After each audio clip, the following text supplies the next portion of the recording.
Christopher Hitchens, the famous atheist journalist, got his facts wrong over and over again throughout his career. On page 236 of the hardcover edition of his book, God is Not Great, Hitchens says Mussolini invaded Libya. That is not true. Italy conquered Libya several years before Mussolini came to power. On page 251 of the hardcover edition of his book, God is Not Great, Hitchens blames Christianity for apartheid.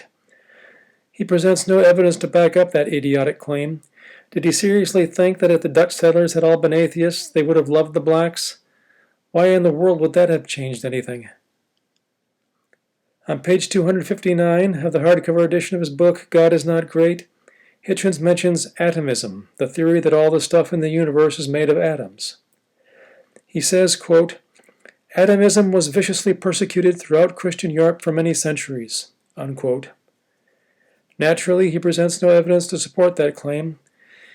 It sounds extremely unlikely to me because I've never heard anyone else say that, even though I've read quite a lot about science history over the years. If it was true, surely Carl Sagan would have complained about that many times in his books. He was always looking for some excuse to bash Christianity. And of course, other militant atheists would have done the same. Next, remember that the thing that established Voltaire as a human rights activist was the publicity campaign that he launched on behalf of a Frenchman named Jean Calas and his family. On page 264 of the hardcover edition of his book, God is Not Great, Hitchens talks about that case and says Jean Calas was executed for trying to convert someone to Protestantism. Well, once again, Hitchens got the facts wrong. Here's the truth. Jean Calas was a Protestant and a merchant in Toulouse. In 1761, his adult son, Marc-Antoine Calas, died under mysterious circumstances. At first, the Calas family said they found Marc-Antoine lying dead on the floor of their shop. Then they changed their story and said they found him hanging, apparently a suicide, but had lied at first so as to avoid the disgrace of having a suicide in the family. Rumors spread that Marc-Antoine had been planning to convert to Catholicism and that his father and other members of his family, outraged that he would do such a thing, had killed him. The French justice system in those days was, by today's standards, idiotic. No persuasive evidence of murder ever came to light. Yet the panel of judges investigating the case, by a narrow majority, voted to arrest Jean Calas and torture him to get him to confess. Despite torture, he did not confess. Nevertheless, he was sentenced to death and executed. Voltaire heard about the case and was outraged that a man could be put to death despite the complete lack of evidence against him, so he wrote a pamphlet about the case demanding a new investigation. Soon everyone in France was talking about the case. The king ordered a new trial, Calas was posthumously exonerated, and his wife and daughters were released from prison. You can read about this in any biography of Voltaire. So you see, Hitchens was wrong to say Calas was trying to convert someone to Protestantism. He was doing nothing of the kind. Not one single person ever accused Calas of that. On page 34 of the hardcover edition of his book, God is Not Great, Hitchens claims that because of Jefferson and Madison, Protestants gained the right to be elected to office in Maryland. That is ridiculous. Any ordinary college textbook on American colonial history will tell you that that is not true. The Maryland colony was started as a land grant to Lord Baltimore, a Catholic English nobleman. The Catholic Church was illegal in England at the time, but Lord Baltimore was a close friend of the king, so the law was not enforced against him. Many English Catholics who had been practicing their faith in secret moved to Maryland, reasoning that Lord Baltimore wouldn't allow them to be persecuted there. But many English Protestants moved to Maryland too.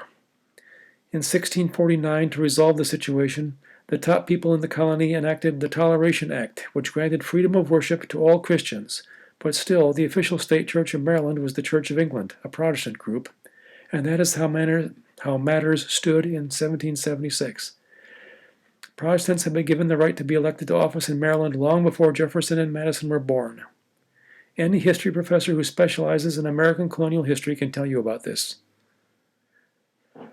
On page 181 of the hardcover edition of his book, God is Not Great, Christopher Hitchens says John Adams owned slaves. That claim is false, and Hitchens provides not one speck of evidence to back it up. The famous historian David McCulloch says on page 134 of his biography of Adams that Adams opposed slavery all his life and never owned any slaves. On page 272 of the hardcover edition of his book, God is Not Great, Hitchens says Einstein was, quote, offered the first presidency of the State of Israel, unquote.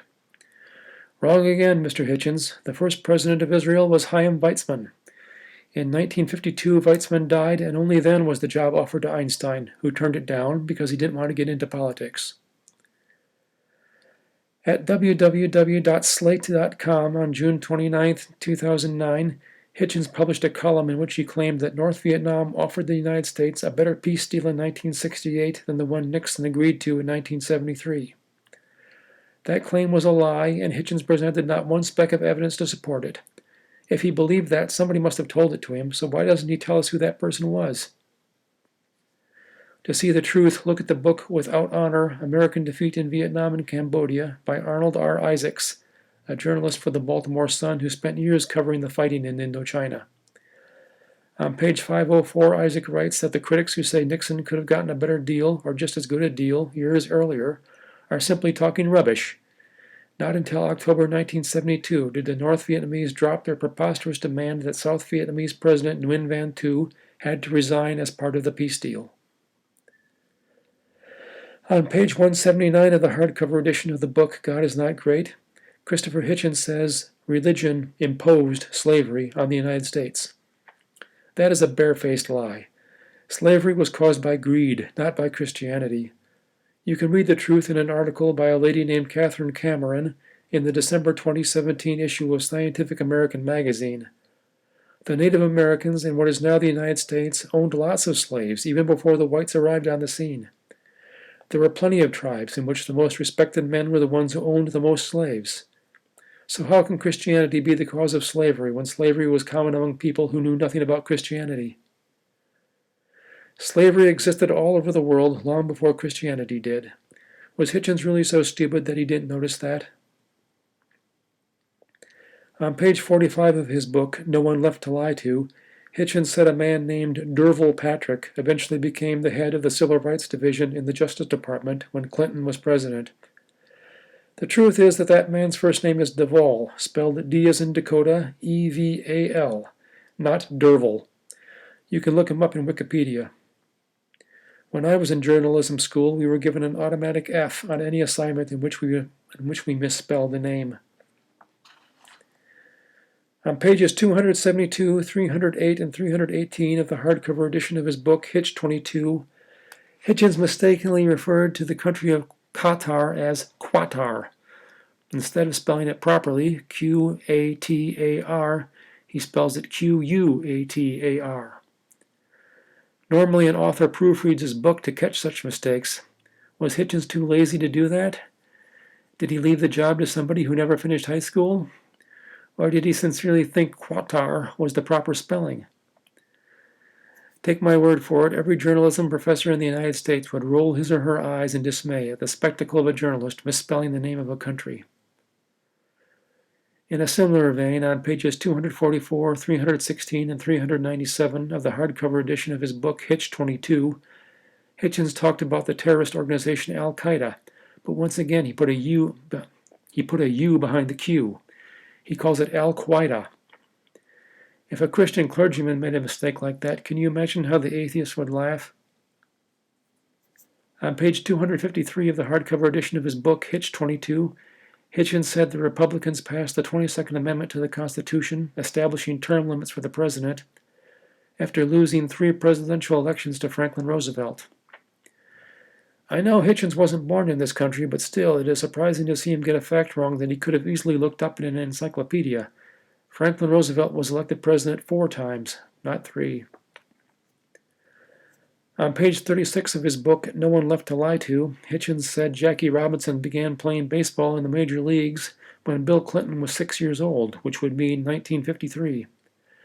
That is false. Robinson's major league career started in 1947, not 1953. You can find that fact in Wikipedia or in any biography of Jackie Robinson.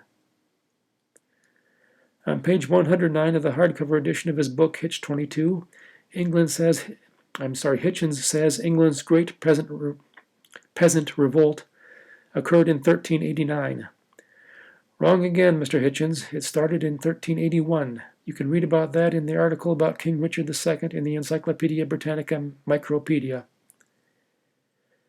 Also on page 109 of the hardcover edition of his book, Hitch 22, Hitchens said the Beatles have a song called You Say You Want a Revolution. Not true, there is no Beatles song by that name. Surely Hitchens was referring to the song Revolution, which begins with the words, You Say You Want a Revolution. On page 342 of the hardcover edition of his book, Hitch 22, Hitchens said he would never take antidepressant medication because that is just a way to, quote, fool yourself into happiness, unquote. What an amazingly ignorant thing to say. If you are an atheist, you have to believe there is no such thing as the soul, and that therefore you have to believe that people are just robots whose thoughts and behavior are determined by the chemicals in their brains. If that is the case, then why on earth is it bad to use pills to alter the chemical balance in your head? Why is it better to just stick with the chemical balance that your genes have given you, even though that chemical balance is making you miserable?